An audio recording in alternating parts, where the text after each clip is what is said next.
Today on Tricrow Studios, I'm going to be playing some metal with this Gibson Les Paul special tribute with the humbuckers in worn white finish, or as I call it, powdered donut. I'm going to be playing with 3 different amp heads. I did this first. So 3 different amp heads in 3 different drop tunings.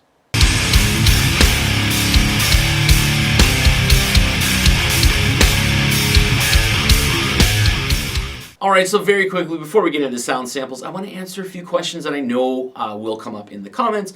So you don't have to leave those comments as questions, and I don't have to answer them later.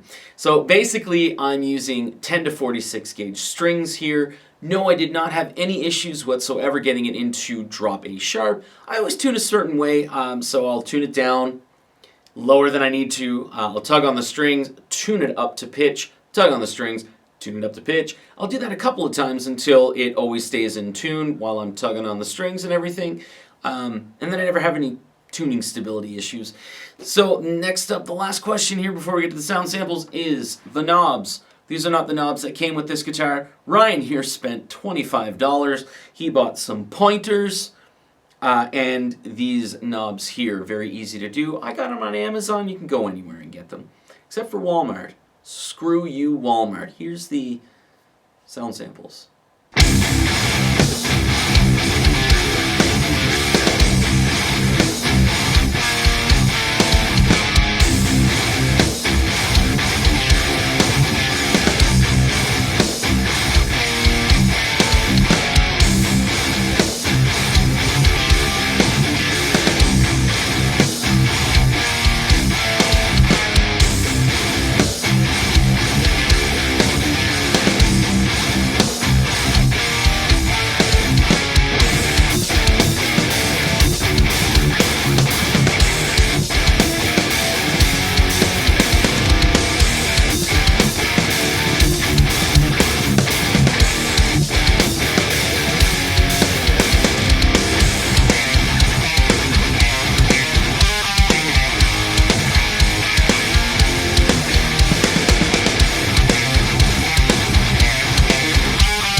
Alright, so there you go. There are these sound samples from the 3 different amps with, again, drop C, drop B, and then drop A sharp.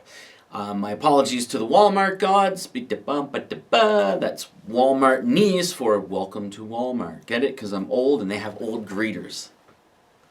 Okay, so I want to say why I made the guitar and or made the video for this guitar, and clear up a few things that you may or may not know, especially if you're interested in purchasing this. So I basically did this because there's not a lot of videos out there for this guitar, which I think is a detriment to those who are looking for it. I know when I'm buying a guitar, the first thing I do is go to YouTube and see who's playing it and kind of certain looks of it, how it can sound, and what have you. So I like the idea of, especially if you're looking to buy this, maybe this is something that like your first serious guitar, I guess, and you want to see, you know, have that reassurance that, yeah, I can play metal. It can, that's for sure. So let's talk about this guitar and clear up a few things for you that you may be thinking. The first thing I want to talk about is the lightning bar. The lightning bar is the most important thing on this guitar to know about. So with the lightning bar, it's a wraparound bridge and it is already intonated for you. What does that mean? It means you cannot individually adjust intonation on the bridge for each string. The way to intonate it, there's little screws here. You can adjust it, whether it's kind of rocking this way or rocking that way.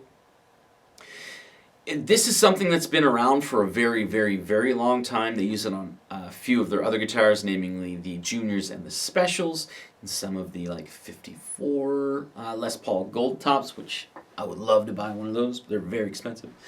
So yeah, it's something that if you absolutely want to have that option of intonating each individual string, then the lightning bar is a bit of a downside. You can get a Tone Pros bridge that's a replacement for this that allows you to do that.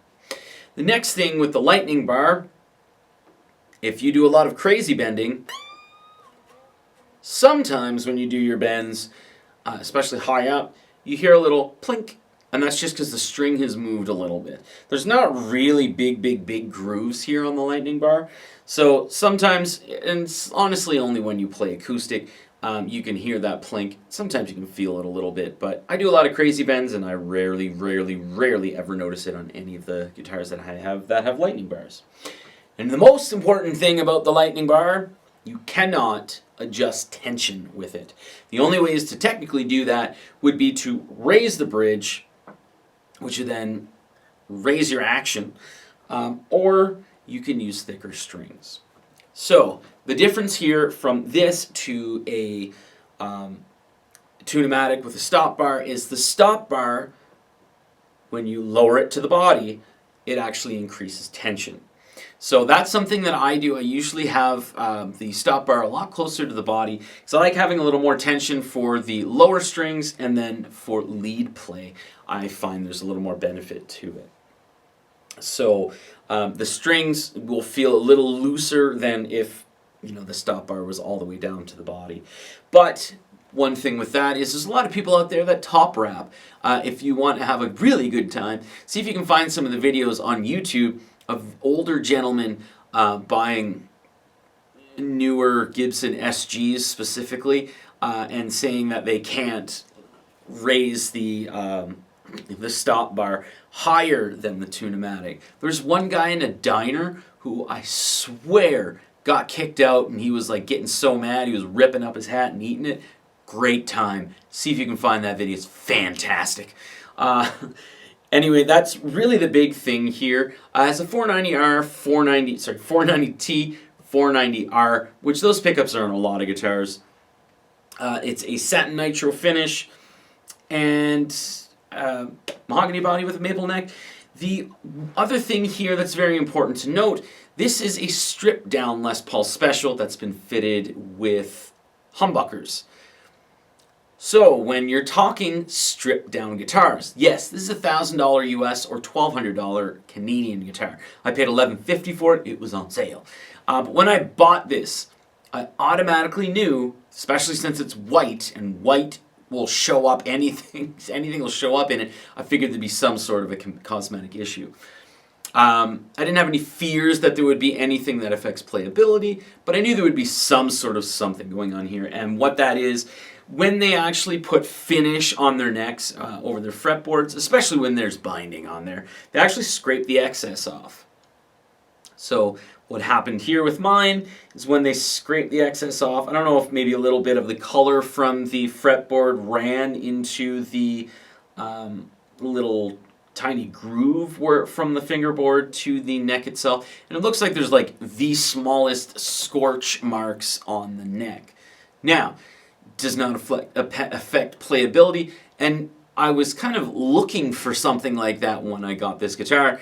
It doesn't bother me. It's stripped down. If there's stuff like that, that's just how they make it. It's like it doesn't bother me at all. However, that being said, when you're purchasing a guitar, price and the name on the headstock, as much as we don't want to say or admit it, but that really does play a big factor here. So, with that being said, if $1,000 is a lot for you, that's not a problem, or $1,200 Canadian. That's not a problem. It doesn't mean anything in life. But if $1,000 is a lot for you, make sure you do not blind buy this guitar. I did, and I expected something like that. But, again, the name on the headstock, the fact that this is $1,000 US, $1,200 Canadian, if small cosmetic issues are going to be a problem for you, then I would say maybe save up a little more and look for something a little different. But small, tiny scorch marks, and maybe they look like, skid marks, I don't know. It's something that I will notice every now and then, and it doesn't affect playability, but it is definitely there. It's not something that I don't think you'd ever want to hide behind. Anyway, thanks for watching the video. There's going to be more videos that I make with this guitar. I'll probably do like a no talking video and stuff like that, because I hate talking in these videos because I ramble. Anyway, thanks for watching. I'm probably going to do an Explorer video next or something, I think.